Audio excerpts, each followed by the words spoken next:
Hello friends, तो आज આપણે વાત કરીશું 1 એપ્રિલ 2019 ના મહત્વના કરંટ અફેર્સ વિશે। તો ફ્રેન્ડ્સ, પહેલો સવાલ છે, તાજેતરમાં કોણ વિશાખાપટ્ટનમમાં ફ્લોટિંગ સોલર પાવર પ્લાન્ટની સ્થાપના કરશે? તો તાજેતરમાં એનટીપીસી કોણ કરશે? એનટીપીસી વિશાખાપટ્ટનમમાં ફ્લોટિંગ સોલર પાવર પ્લાન્ટની સ્થાપના કરશે। હવે ફ્રેન્ડ્સ, એનટીપીસી માને શું થશે? National thermal power corporation. શું થશે? National thermal power corporation. હવે વિશાખાપટ્ટનમમાં આ જે ફ્લોટિંગ સોલર પાવર પ્લાન્ટની સ્થાપના કરશે, ક્યાં કરશે? તો વિશાખાપટ્ટનમમાં સિમહાત્રીમાં। ક્યાં કરશે? વિશાખાપટ્ટનમમાં સિમહાત્રીમાં એનટીપીસી આની સ્થાપના કરશે, જ્યાં એમનો પોતાનો વોટર સ્ટોરેજ રિઝર્વર છે। શું છે? જ્યાં જે એનટીપીસી છે એમને પોતાનો વોટર સ્ટોરેજ રિઝર્વર છે, ત્યાં ફ્લોટિંગ સોલર પાવર પ્લાન્ટની સ્થાપના કરશે। કેટલા મેગાવોટ પાવર પ્લાન્ટની સ્થાપના કરશે? તો 25 મેગાવોટ પાવર પ્લાન્ટની સ્થાપના કરશે। કેટલા? 25 મેગાવોટ પાવર પ્લાન્ટની સ્થાપના કરશે। અને જે એફડીજી પ્લાન્ટને પણ સ્થાપિત કરશે। શું? એફડીજી। એફડીજી માને ફ્યુલ ગેસ ડીસલ્ફરાઇઝેશન પ્લાન્ટને સ્થાપિત કરશે। કોણ?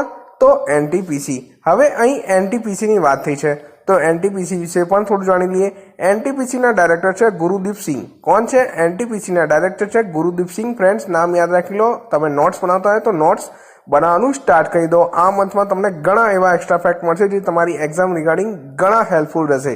હવે એનટીપીસીની સ્થાપના ક્યારે થઈ? 7 નવેમ્બર 1975। ક્યારે થઈ હતી? 7 નવેમ્બર 1975 એનટીપીસીની સ્થાપના થઈ।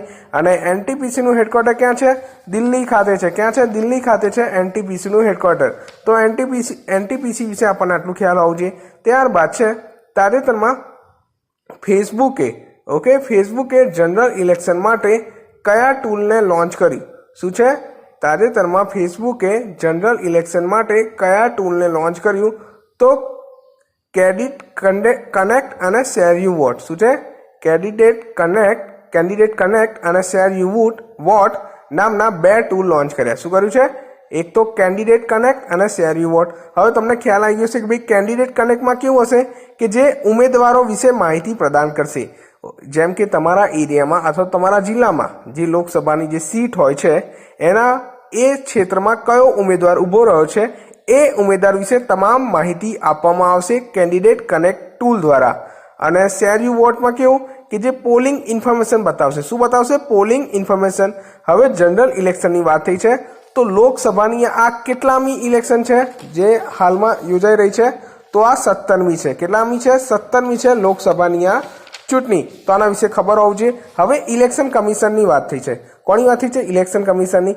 તો ઇલેક્શન કમિશનર એટલે કે લોકસભા ચૂંટણીમાં તો ઇલેક્શન કમિશનરનું નામ ખબર હોવું જોઈએ। કોણ છે ઇલેક્શન કમિશનર હાલના?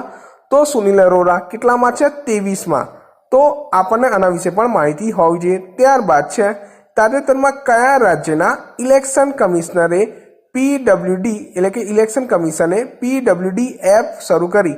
ઓકે, તો કયા રાજ્યના ઇલેક્શન કમિશને? મહારાષ્ટ્ર રાજ્યના ઇલેક્શન કમિશનરે મહારાષ્ટ્ર રાજ્યના ઇલેક્શન કમિશને પીડબ્લ્યુડી એપ શરૂ કર્યું છે। કોના માટે? તો દિવ્યાંગ વોટર માટે, એટલે કે જે લોકો ફિઝિકલ અનફિટ છે એ લોકો માટે આ એપ લોન્ચ કરવામાં આવશે કે જેના મદદથી તેઓ વધુમાં વધુ દિવ્યાંગ લોકો વોટ કરી શકે ઇલેક્શનના સમયગાળા દરમિયાન। હવે અહીં ઇલેક્શન કમિશનની વાત થઈ છે, તો ઇલેક્શન કમિશનનો ઉલ્લેખ ક્યાં કરવામાં આવ્યો છે? તો અનુચ્છેદ 324માં। બંધારણના અનુચ્છેદ 324માં ઇલેક્શન કમિશનનો ઉલ્લેખ કરવામાં આવ્યો છે। અને ઇલેક્શન કમિશનની વાત થઈ છે, તો ભારતના મુખ્ય ઇલેક્શન કમિશનર કોણ છે? સુનિલ અરોરા। કોણ છે? સુનિલ અરોરા ભારતના મુખ્ય ઇલેક્શન કમિશનર છે। અને સપોઝ પૂછી લે કે ભાઈ જે મુખ્ય ઇલેક્શન કમિશનર હોય એમની નીચે 2 સહાયક ઇલેક્શન કમિશનર હોય, એટલે કે કોણ છે? એક તો છે અશોક લવાસા અને બીજા છે સુશીલ ચંદ્રા। કોણ છે? એક છે અશોક લવાસા અને સુશીલ ચંદ્રા। સપોઝ કોઈ પૂછી લે કે ભાઈ ભારતના પ્રથમ ઇલેક્શન કમિશનર કોણ હતા? તો સુકુમાર સેન। ઓકે, તો આપણને ઇલેક્શન કમિશનર રિગાર્ડિંગ આ માહિતી અચૂક હોવી જોઈએ। ત્યારબાદ છે, પેરિસ બુક ફેર 2020માં કયા દેશને ગેસ્ટ ઓફ ઓનરના રૂપમાં નામિત કરવામાં આવ્યા છે? તો પેરિસ બુક ફેર 2020માં કયા દેશને? તો ભારત દેશને ગેસ્ટ ઓફ ઓનરના રૂપમાં નામિત કરવામાં આવ્યા છે। કોને? ભારત દેશને ગેસ્ટ ઓફ ઓનરના રૂપમાં નામિત કરવામાં આવ્યા છે। ફ્રેન્ડ્સ, જે પેરિસની રાજધાની છે શું છે? પેરિસ શું છે? ફ્રાન્સની રાજધાની છે। ઓકે, જે પેરિસ છે ફ્રાન્સની રાજધાની છે, જેમાં ભારતને ભારતને ગેસ્ટ ઓફ ઓનરના રૂપમાં નામિત કરવામાં આવે છે અને 2020નો જે બુક ફેર છે એ પેરિસમાં યોજાવાનો છે. હવે એના ઉપલક્ષમાં ઇન્ડિયામાં 2022માં દિલ્હીમાં બુક ફેર યોજાશે. જે વર્લ્ડ બુક ફેર છે ઇન્ડિયામાં 2022માં જે બુક ફેર યોજાશે, વર્લ્ડ બુક ફેર, જેમાં ફ્રાન્સ ગેસ્ટ રહેશે. ફ્રાન્સ ગેસ્ટ રહેશે, તો આના વિશે પણ ખબર હોવું જોઈએ. હવે ફ્રાન્સની વાત થઈ છે તો ફ્રાન્સ વિશે થોડું જાણી લઈએ. ફ્રાન્સની રાજધાની છે પેરિસ. શું છે? ફ્રાન્સની રાજધાની છે પેરિસ. ફ્રાન્સના રાષ્ટ્રપતિ છે ઇમાનુઅલ મેક્રોન. કોણ છે? ફ્રાન્સના રાષ્ટ્રપતિ છે ઇમાનુઅલ મેક્રોન. ફ્રાન્સનું જે નાણું છે યુરો છે. શું છે? યુરો છે ફ્રાન્સનું નાણું. હવે એક ફેક્ટ જણાવી દઉં ફ્રાન્સ વિશે વાત થઈ છે અને ઇમાનુઅલ મેક્રોન વિશે. તો 2018નો સંયુક્ત રીતે ચેમ્પિયન્સ ઓફ અર્થ, કયો? ચેમ્પિયન્સ ઓફ અર્થ જે એવોર્ડ છે એ સંયુક્ત રીતે ઇમાનુઅલ મેક્રોન અને ભારતના વડાપ્રધાન નરેન્દ્ર મોદીને આપવામાં આવ્યો છે. કયો? Champions of earth. અને નામ યાદ રાખજો, ઇમાનુઅલ મેક્રોન અને નરેન્દ્ર મોદીને સંયુક્ત રીતે આ એવોર્ડ આપવામાં આવ્યો છે. તો આના વિશે પણ ખ્યાલ હોવો જોઈએ. ત્યારબાદ આગળ વધશું. 5G કવરેજ અને બ્રોડબેન્ડ ગીગાબીટ નેટવર્કનો ઉપયોગ કરવાવાળું દુનિયાનું પહેલું ડિસ્ટ્રિક્ટ કયું બન્યું? તો 5G કવરેજ અને બ્રોડબેન્ડ ગીગાબીટ નેટવર્કનો ઉપયોગ કરવાવાળું દુનિયાનું પહેલું ડિસ્ટ્રિક્ટ બન્યું છે સંઘાઈ.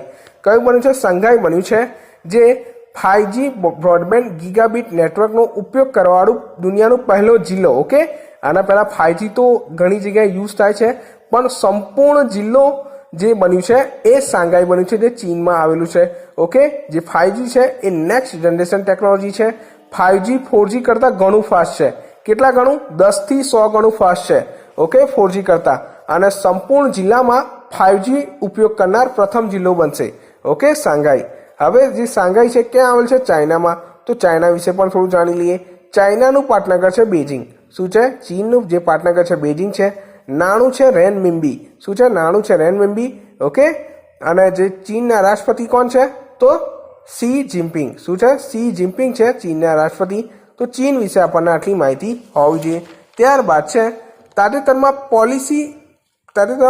policyx.comના બ્રાન્ડ એમ્બેસેડર કોણ બન્યું?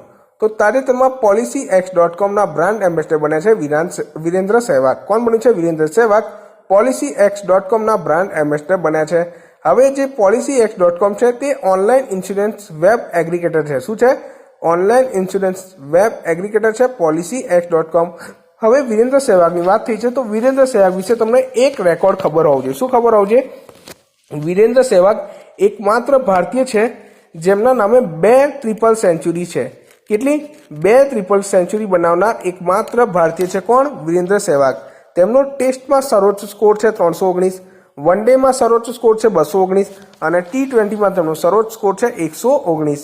તો આપણને વિરેન્દ્ર સહેવાગ વિશે આ માહિતી પણ ખબર હોવી જોઈએ. ત્યારબાદ આગળ વધશું. તાજેતરમાં કયા સ્થાન પર વાદળોની ઇલેક્ટ્રિસિટી કેપેસિટી માપવામાં આવી? શું છે સવાલ? તાજેતરમાં કયા સ્થાન પર વાદળોની ઇલેક્ટ્રિસિટી કેપેસિટી માપવામાં આવી? તો ઊંટી ખાતે. ક્યાં? ઊંટી ખાતે વાદળોની ઇલેક્ટ્રિસિટી કેપેસિટી માપવામાં આવી. હવે ગ્રેફ3 જે રિસર્ચ જે છે એ મેજર કરી તુફાની જે વાદળો છે એની વીજળી ક્ષમતા માપવામાં આવે છે.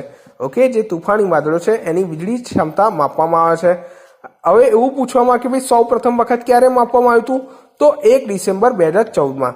ક્યારે? 1 ડિસેમ્બર 2014માં સૌ પ્રથમ વખત માપવામાં આવ્યું હતું ઇલેક્ટ્રિસિટી કેપેસિટી.